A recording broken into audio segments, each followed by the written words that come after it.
For the first time in almost 12 years, James Franklin is not the head coach of the Nittany Lions, and this is probably my favorite video of Coach as he celebrates a Fiesta Bowl win by battling the confetti with a big smile. He guided PSU through some unprecedented changes in college football over his time at the helm. Hired in January of 2014, he hit the ground running with his high-energy style. I just started actually drinking coffee here recently in the last year, but I've always been a guy that up playing all day when I was a kid or working. New to the coffee world, the early riser becomes the 16th head coach in Penn State history and makes his priorities very clear from the start: family and recruiting. We are going to dominate the state. We are going to dominate the state. We are going to dominate the region. While his recruiting efforts concentrate at home in the Keystone State, his first win comes overseas in Ireland against Central Florida. In fact, his first year starts and ends with a game-winning field goal as the Nittany Lions pull off a dramatic win in the Pinstripe Bowl at Yankee Stadium to cap off the season. We have a way of starting the season in a dramatic fashion and ending the season in a dramatic fashion. Starting in Dublin, Ireland, ending in New York City. Who could have drew it up better than that? The early years include signature events in front of the student body for the new class of Nittany Lions, along with some surprise guests, like the Redland Little League team that played for the World Series title. The Big Ten championship season of 2016 starts out pedestrian, just 2-2, and in a funk against Minnesota. This Trace McSorley to Irvin Charles touchdown is the wake-up call, with Saquon Barkley high-kicking his way to an overtime victory over the Golden Gophers. 3 weeks later comes the earthquake.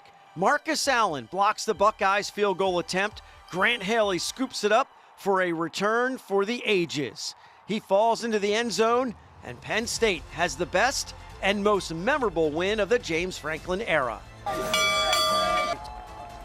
An epic celebration follows, as does a Big Ten championship game victory over Wisconsin later in the season that allows Franklin to lift the hardware in Indianapolis. A series of heartbreaking losses to the Buckeyes follows in the next few years.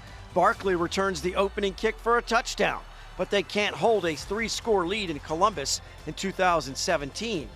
More than anything, I'm hurting for those kids in that locker room, but we didn't finish. Then back at home in 2018, all you need to say is 4th and 5 as Franklin pursues elite status. We're a great program. We lost to an elite program, and we're that close.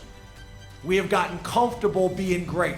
We will no longer be comfortable being great. Barkley off the left side. Here he goes. Look at the speed. Oh, my goodness. His record in New Year's Six bowl games is exemplary. Fiesta Bowl victory over Washington after the 2017 season. That's what I came here for, baby. That's what I came here for. Micah Parsons wreaks havoc on Memphis in the 2019 Cotton Bowl. A Rose Bowl W against Utah after the 2022 campaign. And then in 24, back-to-back postseason victories. First, it's SMU in the first ever playoff game played on campus. Then a New Year's Eve dismantling of Boise State as the Nittany Lions claim ownership of the Fiesta. A few short months ago, they are the darlings of Big Ten Media Days and the gambling favorite to win the conference.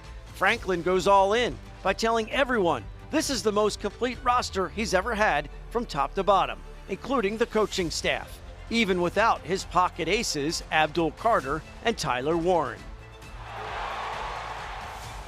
He was asked repeatedly about his 4-20 record against top 10 opponents.